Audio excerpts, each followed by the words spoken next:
Just 4 days after his release from federal prison, disgraced Congressman George Santos sat down with our Marcia Kramer and spoke about everything from suicidal thoughts to possible future legal troubles.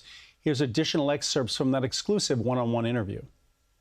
The big question is, what was it like for you to be in jail? It wasn't nice. First night was tough. No one truly prepares for something like this. I walked in, it's like, imagine a dorm at a camp you really don't want to be at, and it's been run down so bad, but your parents really force you because they want to get rid of you for the summer. It's kind of the same feeling.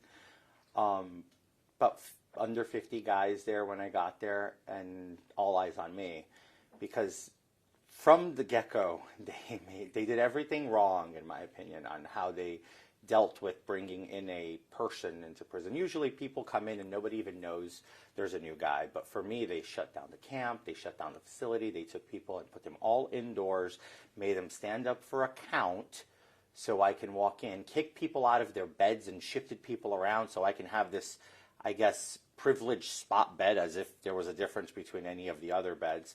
And I guess they were just trying to be overzealous and protective in their nature. And they created an environment that could have become hostile if I didn't have the personality to navigate it. But it was tough. Did you feel like the walls were closing in on you? Every day.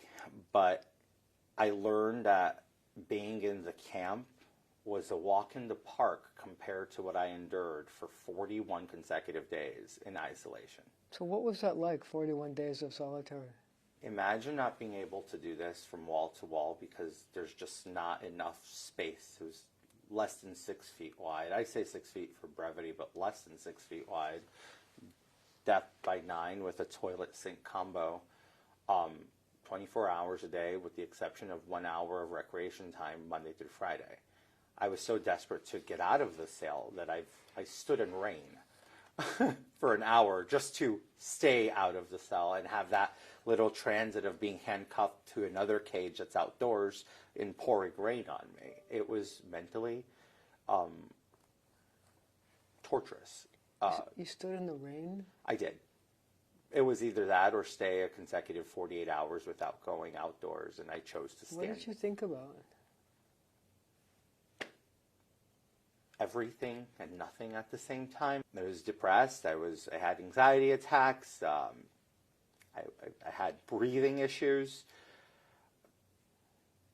Marcia, I never had suicidal tendencies until I was put in this predicament. I mean, I wrote 3 suicide notes.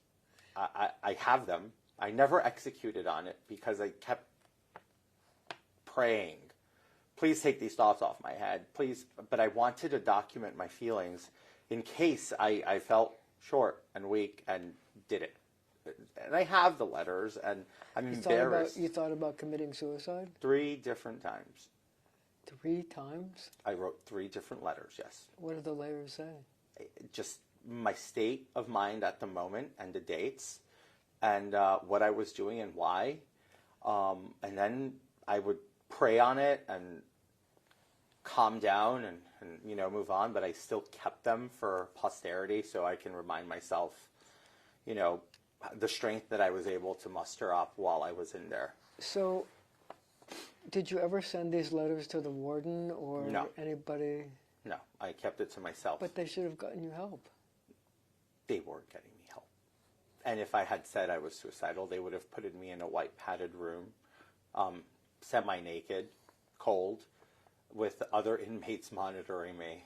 So when you were in solitary, did they give you books or anything to read? 3 books a week is the rule, from a very limited selection.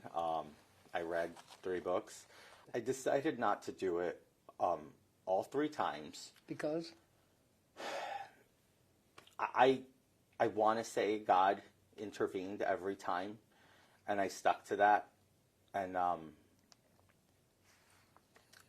it was tough. So did you believe you deserved to be there?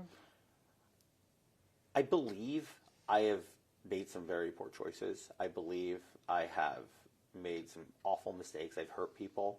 I don't believe I should have been treated the way I was in prison. I don't believe prison should be the way it is in our country.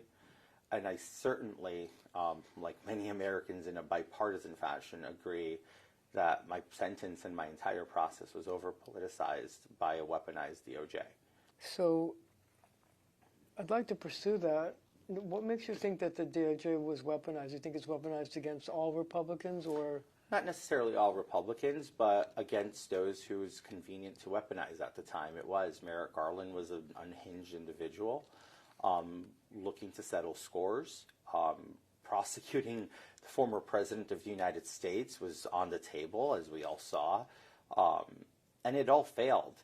The difference is, I'm not a choir boy, and I've made this very abundantly clear. You did plead guilty. I pled guilty, and it hurts me because if anyone understood the process that I went through, and even the plea part of it, it would shock most people just to learn how the process was. You're not even allowed in your own allocution to give your real opinion. The DOJ writes it for you. It is what they believe is true, not what you offer them to be true. So what was the difference between your plea and what you believe was the truth? The difference comes down to the way I'm going to be forever targeted and having to live with people believing that I went out there and stole people's credit cards physically and used them on shopping sprees when that did not happen. You did not do that? That never happened. It's not a fact. What did happen? We had bad and very irresponsible accounting with our campaign. There were things that money was spent on that were not allowed, but again, I take all the responsibility, Marcia. The buck stops with me, right? I was granted a second lease on life, and I want to use that to do good. I know what I shouldn't do. I have this insane experience that I just went through for 84 days, and I'm grateful for the clemency offered to me by President Trump, and I want to take that and use this opportunity to just do good.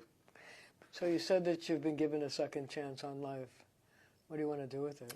I've made my decision. I've had the conversations, and everybody is so supportive. It's prison reform and also helping troubled youth. I think there is two issues at hand. We're not rehabilitating prisoners, hence our recidivism rate is through the roof. So what are you going to do?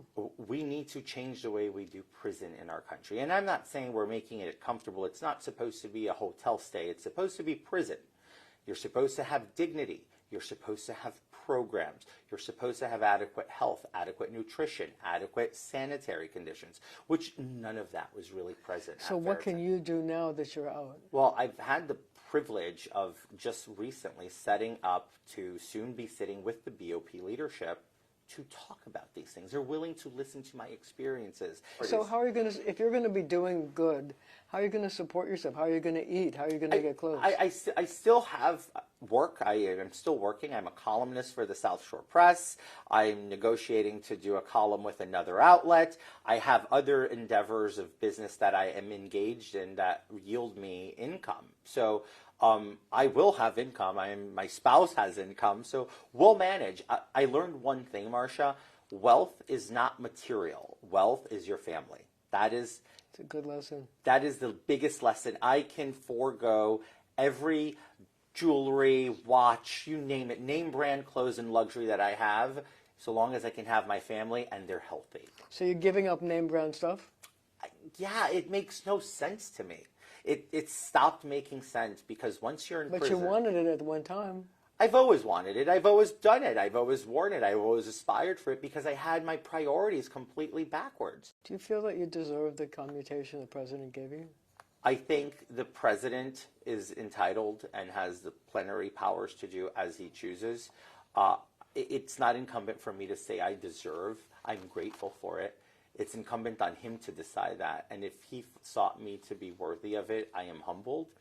And I really put it on a spiritual and a bigger being. I went to confession on Thursday.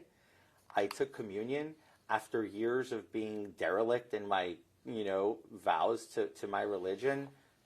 The next day I get commuted. So I square my stuff away with God.